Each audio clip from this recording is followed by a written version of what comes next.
Welcome back to mercy study circle. నేను మీ మెర్సీని. ఈరోజు చెప్పుకోబోయే టాపిక్ ఏంటంటే విద్యా దృక్పథాల నుండి 5th టాపిక్ 3rd 4th చెప్పుకున్నాము. అదే 3rd 4th అంటే బౌద్ధ కాలంలో విద్యా విధానము, అలాగే మధ్యయుగంలో విద్యా విధానము. ఆల్రెడీ 1 and 2లో వేద కాలంలో విద్యా విధానం, తొలి వేద కాలం, మలి వేద కాలం చూసాము.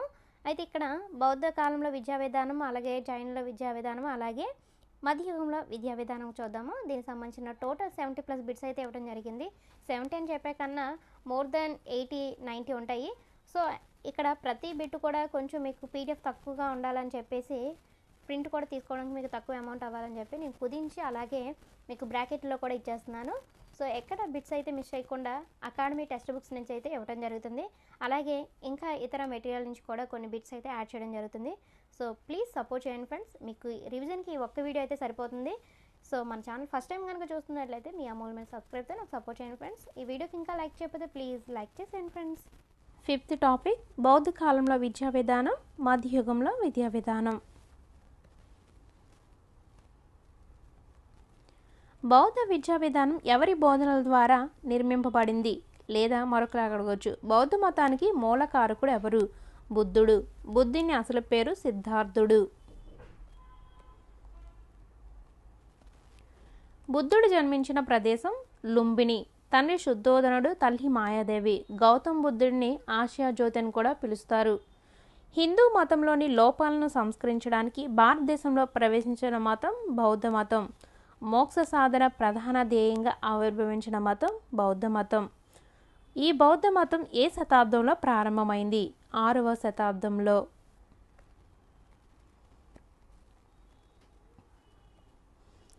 బుద్ధుడు 4 సత్యాలను ప్రకటించాడు. 1. ఈ ప్రపంచం దుఃఖమయం. 2. కోరికలే దుఃఖానికి కారణం. 3. కోరికలను జయించడం ద్వారా దుఃఖాన్ని నివారించవచ్చు. 4. ఈ దుఃఖ నివారణకు అష్టాంగ మార్గాన్ని అనుసరించాలి. చూడండి, ప్రతిది కూడా పేజీ నెంబర్ ఉంటుంది. 2024 అంటే ఇయర్లో రిలీజ్ చేసిన బుక్ నుండి, అలాగే ఓల్డ్ టెక్స్ట్ బుక్ అంటే పోటీ పరీక్షల ప్రత్యేకం 2018 అంటే అది అలా మెన్షన్ చేస్తున్నాను. సో చూసుకోండి ఫ్రెండ్స్. నెక్స్ట్, అష్టాంగ మార్గాన్ని ప్రతిపాదించినది బుద్ధుడు.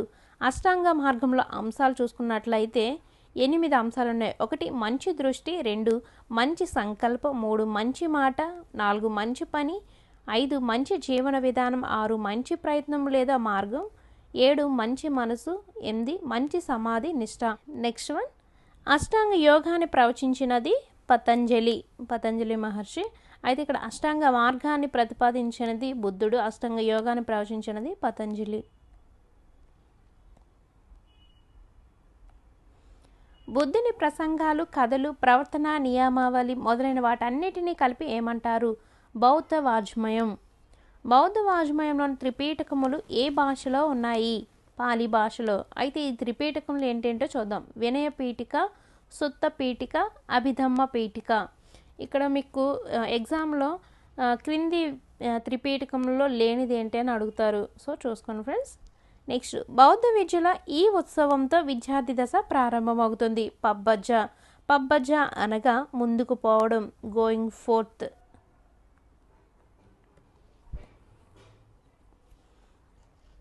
బౌద్ధ విద్యా విధానం ప్రకారం విద్యను అభ్యసించుటకు కావలసిన కనీస వయసు 8 సంవత్సరములు. 8 సంవత్సరముల వయసులో విద్యార్థిని విహారములు లేదా సంఘాలలో చేర్చడం జరిగేది.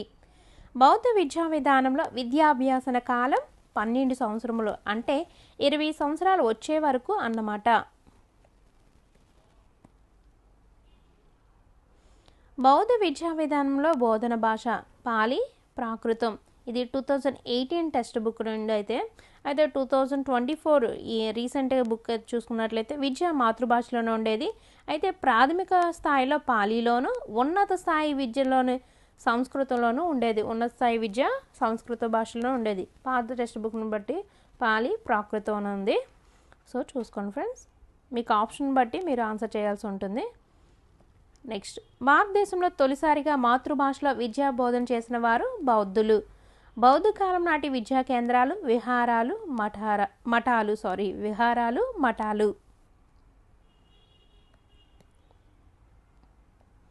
బౌద్ధ కాలంలో బుద్ధం శరణం గచ్చామి, ధర్మం శరణం గచ్చామి, సంఘం శరణం గచ్చామి అను మాటలు ఏ సందర్భంలో విద్యార్థులచే పలికిస్తారు? పబ్బజ. విద్య పూర్తయిన తర్వాత ఉపసంపద అనే కార్యక్రమం ఉండేది. ఉపసంపద అనే ఉత్సవం జరిపించాలంటే బౌద్ధ కాలంలో శిశువు యొక్క వయసు ఎంత ఉండాలంటే 20 సంవత్సరములు. బౌద్ధ విద్యా విధానంలో శిష్యరికం స్వీకరించిన వారిని ఇలా పిలిచేవారు సమనేరులు. బౌద్ధ విద్యా విధానంలో సంఘంలోనికి ప్రవేశం పొందిన విద్యార్థిని ఏమనేవారు? సమ్మేర్. బౌద్ధ కాలంలో ఉపాధ్యాయుని అర్హత సకల శాస్త్రాల్లో పండితుడై ఉండాలి, పూర్తి ఆరోగ్య విషయాలు తెలిసి ఉండాలి, 10 సంవత్సరాలు సన్యాసిగా ఉండాలి. ఇది చాలా ఇంపార్టెంట్.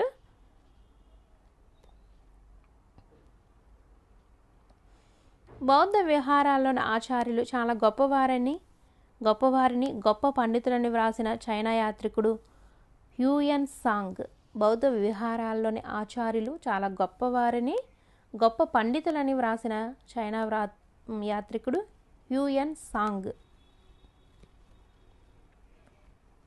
బౌద్ధ కాలంలో గురు శిష్యుల మధ్య సంబంధం తండ్రి కొడుకుల సంబంధం. బౌద్ధ కాలంలో ఎలిమెంటరీ విద్యలో ఏం నేర్పేవారు? 3Rs. 3Rs అనగా చదవడం, రాయడం, లెక్కలు చేయటం. బౌద్ధ కాలంలో ముఖ్య ఉద్దేశం నిర్వాణం లేదా మోక్ష సాధన.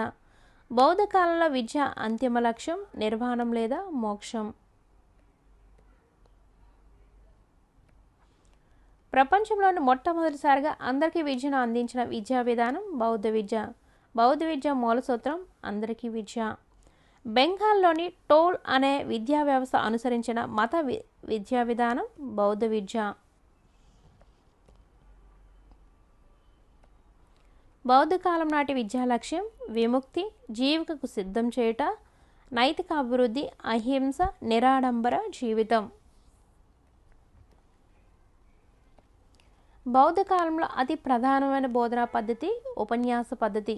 చర్చా పద్ధతి కూడా అమల్లో ఉండేది. బౌద్ధ బోధన విధానంలో ఆచరించిన పద్ధతులు వాచక, ప్రశ్నోత్తర చర్చ, సంభాషణ. సార్వజనీన విద్యను ప్రతిపాదించినది బౌద్ధ విద్య. బౌద్ధ విద్యా విధానంలో పాఠ్యాంశం గణితం, తర్కం, ఛందస్సు.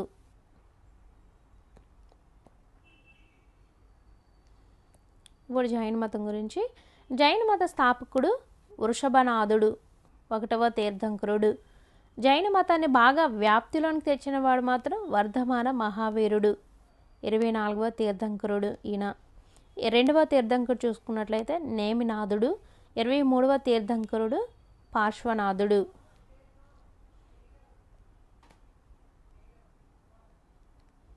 జైన మతాన్ని బాగా వ్యాప్తిలోనికి తెచ్చిన ఋషులను ఏమంటారు? తీర్థంకరులు. 24 మంది తీర్థంకరులు ఉన్నారు. అయితే 1వ తీర్థంకరుడు వృషభనాథుడు, 2వ తీర్థంకరుడు నేమినాథుడు, 23వ తీర్థంకరుడు పార్శ్వనాథుడు, 24వ తీర్థంకరుడు వర్ధమాన మహావీరుడు. ఇతడు బుద్ధుని సమకాలీనుడు. ఈయనే చివరి తీర్థంకరుడు. జైన అనే పదము జిన అనే శబ్దం నుండి వచ్చినది. జినుడు అంటే జయించినవాడు. ఇక్కడ జయించినవాడు అంటే తనను తాను జయించినవాడని అర్థం. వర్ధమాన మహావీరుని జన్మస్థలం చూసుకున్నట్లయితే వైశాలి. క్షత్రియ కుటుంబానికి చెందినవాడు. తండ్రి సిద్ధార్థుడు, తల్లి త్రిశల. వర్ధమాన మహావీరుడు ఏ దేశాల్లో తన తత్వాన్ని ప్రచారం చేశాడు? అంగ, మిథిల, కోశల, మగధ. తన 43వ ఏట తపోసిద్ధి పొందినాడు. ఒక్కొక్కసారి ఇలా కూడా అడగవచ్చు, ఏ ఏట వర్ధమాన మహావీరుడు తపోసిద్ధి పొందాడనేసి. సో అంటే టెక్స్ట్ బుక్లో ఏది వదలకూడదనే ఉద్దేశంతో అనేస్తున్నాను. నెక్స్ట్ వన్, త్రిరత్నాలను పంచమహావ్రతాలను ఆచరించినట్లయితే జినత్వం సిద్ధిస్తుందని బోధించిన తీర్థంకరుడు ఎవరంటే వర్ధమాన మహావీరుడు. అయితే ఈ త్రిరత్నాలు ఏంటంటే త్రిరత్నాలు, పంచమహావ్రతాలు ఈ మతంలో భాగాలు. ఒక్కొక్కసారి క్వశ్చన్లకు కూడా అడగవచ్చు జైన మతంలో. ఇది డైరెక్ట్ బిట్.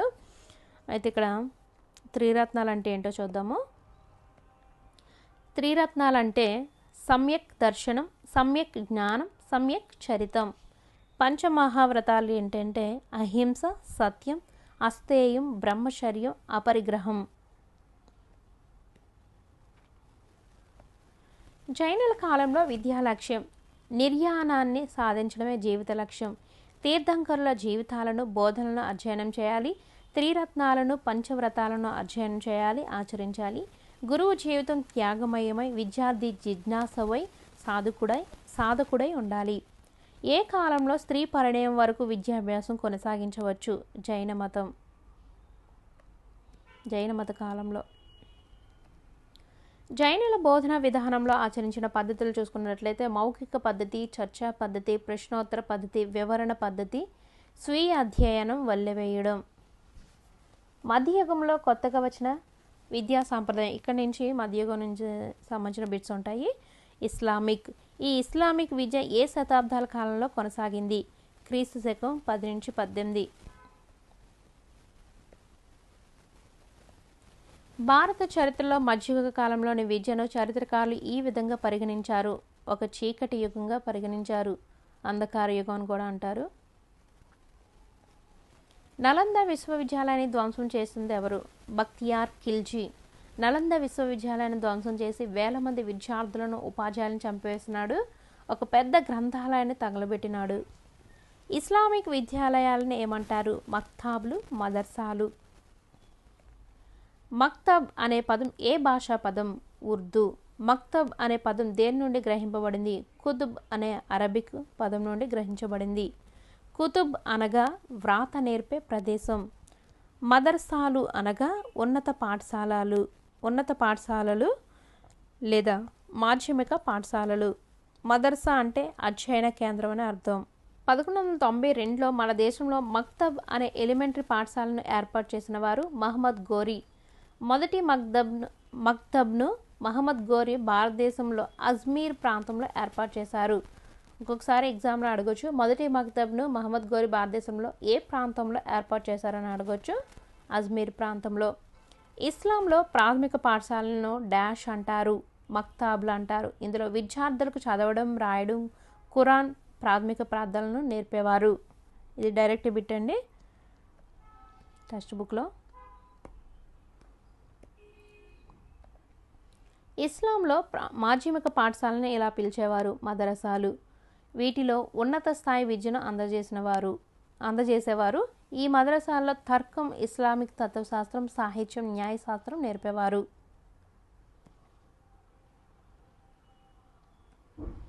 భారతదేశంలో అత్యధికంగా 1000 మదర్సాలను ఢిల్లీలో ఏర్పాటు చేయటకు కృషి చేసిన వ్యక్తి మహమ్మద్ బిన్ తుగ్లక్. ఇస్లామిక్ విద్యా నిర్వహణలో నేటి కళాశాలలో పోల్చదగిన విద్యాలయాలు మదర్సా ఐలా. ఇస్లాం విద్యా విధానంలో అక్షరాభ్యాస వయసు 4 సంవత్సరముల 4 నెలల 4 రోజులు. హిబ్రూ భాషలో మెద్రాసా అనే పదానికి అర్థం అభ్యసనం లేదా అధ్యయనం. మతపరమైన, గూహ్యమైన వాటిని అభ్యసనం చేయుటకు మెద్రాస్ అనే పదం ఉపయోగించారు. అయితే ఇస్లాం అనగా ఏంటంటే ఆత్మసమర్పణ. ఇస్లాం విద్యా విధానంలో గురువులను ఏమని పిలిచేవారు? మౌల్వి, ఇమామ్. వీరు ఖురాన్లోని ఆయత్లను నేర్పేవారు. చదవడం, రాయడం, లెక్కించడం దీనిలో భాగమే.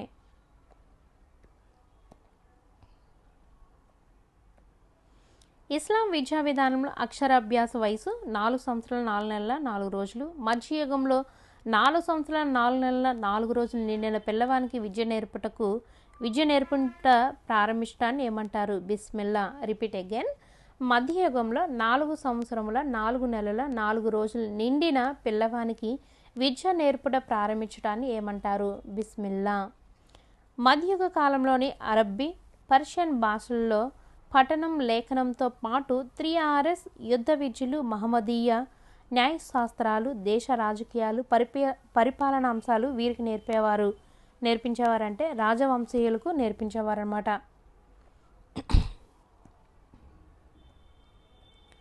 మధ్యయుగ కాలంలో ఉన్నతోద్యోగులుగా నియమించబడాలంటే నిత్య జీవితానికి పనికి వచ్చే అబ్దుల్ ఫజిల్ ఆశించిన విద్యా అంశాలైన నీతి శాస్త్రం, గణితం, వ్యవసాయం, ఖగోళం, గృహ విద్యలు, రాజనీతి శాస్త్రములతో పాటు వీటిని కూడా చదవాలి.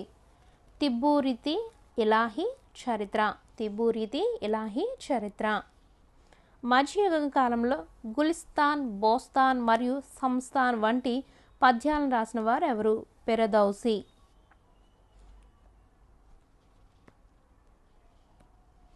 మహమ్మదీయుల విద్యాభ్యాసం ఈ ఉత్సవంతో ప్రారంభమవుతుంది. బిస్మిల్లా. ఇస్లాం కాలంలో బాలలకు విద్యా సౌకర్యం లేదు. అయితే ధనవంతులైన బాలికలకు ఇంటిలో విద్య జరిగేది. అప్పుడు ఏ వేడుకతో ప్రారంభమయ్యేదంటే జార్సిఫానీ. ఇది చాలా ఇంపార్టెంట్ బిట్. ఇస్లాం విద్యా లక్ష్యం జ్ఞాన వ్యాప్తి, నైతిక విలువల వ్యాప్తి, మత వ్యాప్తి, ఇస్లామిక్ జీవన విధానాన్ని అలవర్చడం, విద్యార్థిని మరో ప్రపంచానికి సంసిద్ధం చేయడం, పరిపాలన సామర్థ్యాలను పెంపొందించడం.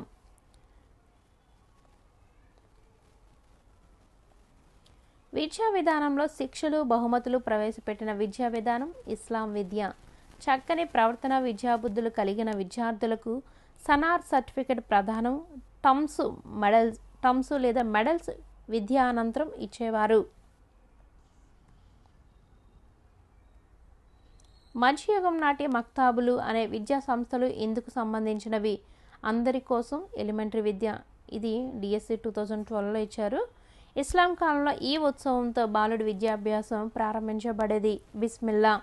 ఈ ఉత్సవం ఖురాన్లో సురాహ్ హీ ఇక్రా అనే అధ్యాయంలో కొన్ని శ్లోకాలను వల్లివేయడంతో ప్రారంభమవుతుంది.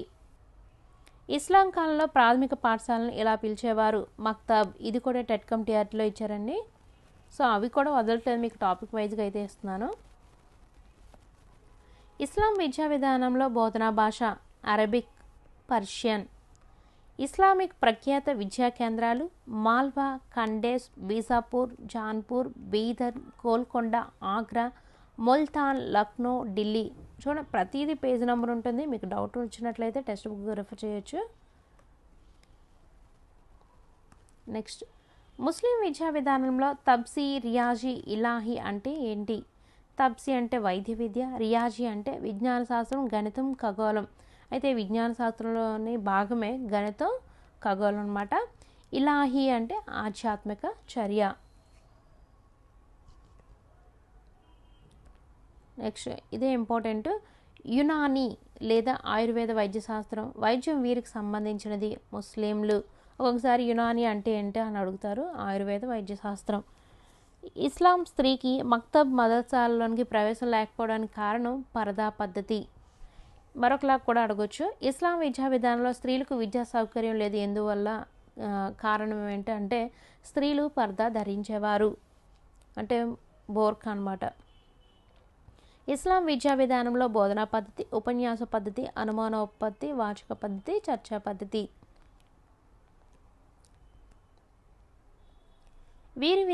వీరి విద్యా విధాన కాలంలో వార్షిక పరీక్షలు ఉండేవి కావు. ముస్లిం విద్య ఈ కాలంలో ముద్రిత పుస్తకాలు లేకపోవడం వల్ల ఆరంభంలో కట్టె పుస్తకాలను ఉపయోగించేవారు. వీటినే టాక్టీస్ అని పిలిచేవారు.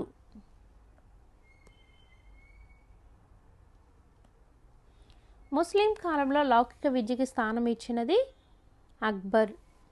పరమత సహనంతో కూడిన విద్యను ప్రవేశపెట్టిన ముస్లిం పాలకుడు అక్బర్. మధ్యయుగ కాలంలో బోధనా పద్ధతినే మార్చే ప్రయత్నం చేసిన వారు అక్బర్. ముఖ్యంగా సూక్తులు, ప్రార్థనను అవగాహన చేసుకోవాలి తప్ప కంఠస్థం చేయరాదు. జరిగిన పాఠాన్ని వెంటనే స్మృతికి తెచ్చుకోవాలని మక్తబుల్లో ఖురాన్ను కొంత భాగం నేర్పించి కంఠస్థం చేయించేవాడు.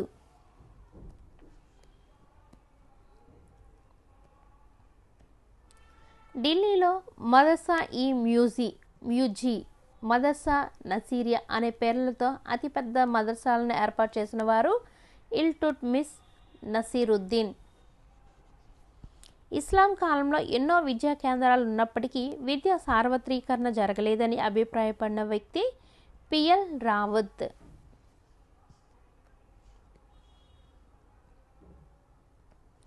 మాతృభాషలో విద్యను బోధించమని ఆజ్ఞాపించిన ముస్లిం పాలకుడు ఔరంగజేబ్.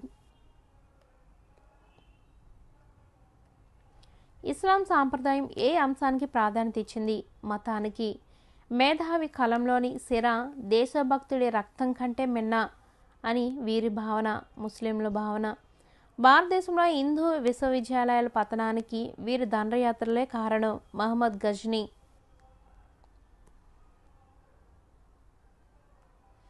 బాబర్ కుమార్తె అయిన గుల్సావన్ బేగం రచించిన గ్రంథం హుమాయూన్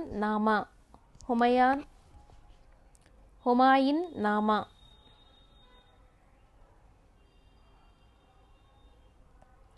బంగారం దానం చేయడం కంటే బాలుడికి విద్య చెప్పించడం ఉత్తమ కార్యం అని అభిప్రాయపడినవారు మహమ్మద్ ప్రవక్త. ముస్లిం కాలంలో విద్యావంతులకు ఎలాంటి ఉద్యోగాలు ఇచ్చేవారు? నజీర్ కాజీ. ముస్లిం కాలంలో విద్యను హిందువులు ఏ పూజ చేసి విద్యను ఆరంభించేవారు? సరస్వతీదేవి పూజ.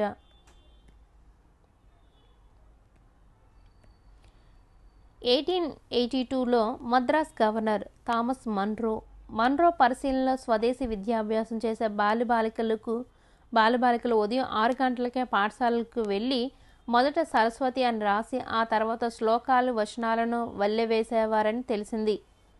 ఈ పాఠశాలలో మానిటరింగ్ పద్ధతి అమల్లో ఉన్నట్లుగాను తఖ్తా అను పేరుతో కట్టె పలకలు వాడుతున్నట్లు కూడా మన్రో వివరించాడు. ఎవరి రాకతో ఇస్లాం విద్యా విధానం అంతరించింది? క్రైస్తవ మిషనరీలు. సో ఇది టీచర్స్ టోటల్గా 70+ బిట్స్ అయితే ఇవ్వడం జరిగింది. మోర్ దెన్ 90 బిట్స్ అనొచ్చు. సో అన్ని బిట్స్ అయితే మీకు ఇంక్లూడ్ బ్రాకెట్లో కూడా ఇవ్వడం జరిగింది. మీకు టాపిక్ వైజ్గా టెక్స్ట్ బుక్లు మెయిన్ ప్రిఫరెన్స్ అయితే మన వీడియోస్ అన్నీ కూడా టెక్స్ట్ బుక్స్ మెయిన్ ప్రిఫరెన్స్ అయితే ఇవ్వడం జరుగుతుంది. టెక్స్ట్ బుక్లను బేస్ చేసుకొని బిట్స్ అన్నీ ప్రిపేర్ చేసి మీకు ఇవ్వడం జరుగుతుంది కాబట్టి బిట్స్ ఎక్కడ మిస్ అయ్యే ఛాన్సెస్ అయితే ఉండదు. మీకు రివిజన్కి ఈ ఒక్క వీడియోస్ అయితే సరిపోతుందండి. టాపిక్ వైజ్గా అలాగే అన్నీ కూడా ఇలా టాపిక్ వైజ్గా ఇదే పీడిఎఫ్ అయితే ఇవ్వడం జరుగుతుంది. మీకు ఇంట్రెస్ట్ ఉంటే ఇదే నెంబర్కి మీరు మెసేజ్ చేసినట్లయితే మీకు పీడిఎఫ్ సెండ్ చేయడం జరుగుతుంది. అన్నీ కంప్లీట్ అయిపోతే ఒకేసారి సెండ్ చేస్తాను. కానీ ఇప్పుడు ఎగ్జామ్స్ జరుగుతున్నాయి, ఎగ్జామ్స్ ప్రిపేర్ చేస్తున్నాను. సో అందుకని టాపిక్ వైజ్గా అయితే మీకు ఇస్తున్నాను. ఆల్రెడీ చాలామంది జాయిన్ అయ్యారు పీడిఎఫ్ కావాలని. సో దాంట్లో అయితే మీకు టాపిక్ వైజ్గా సెండ్ చేస్తున్నాను. మీకు ఇలాగే టాపిక్ వైజ్గా అన్నీ కావాలనుకుంటే వాట్సాప్ గ్రూప్లో జాయిన్ అయిపోండి. కేవలం 50 రూపీస్కే విద్యా దృక్పథాలు మొత్తం కలిపి మీకు ఇవ్వడం జరుగుతుంది. టాపిక్ వైజ్గా ఇవ్వడం జరుగుతుంది. మీకు డిఎస్సిలో నోటిఫికేషన్లో సిలబస్లో ఏవైతే ఇచ్చారో అలాగే మీకు టాపిక్ వైజ్గా అయితే ఇవ్వడం జరుగుతుంది. సో ఇంట్రెస్ట్ ఉంటే జాయిన్ అయిపోండి. అలాగే మన ఛానల్ ఫస్ట్ టైం కనుక చూస్తున్నట్లయితే మీ అమూల్యమైన సబ్స్క్రైబ్తో నాకు సపోర్ట్ చేయండి ఫ్రెండ్స్. ఈ వీడియోకి ఇంకా లైక్ చేయకపోతే ప్లీజ్ లైక్ చేసేయండి ఫ్రెండ్స్. మరిన్ని అప్డేట్స్ కోసం మన ఛానల్ చూస్తూ ఉండండి. Thank you for watching.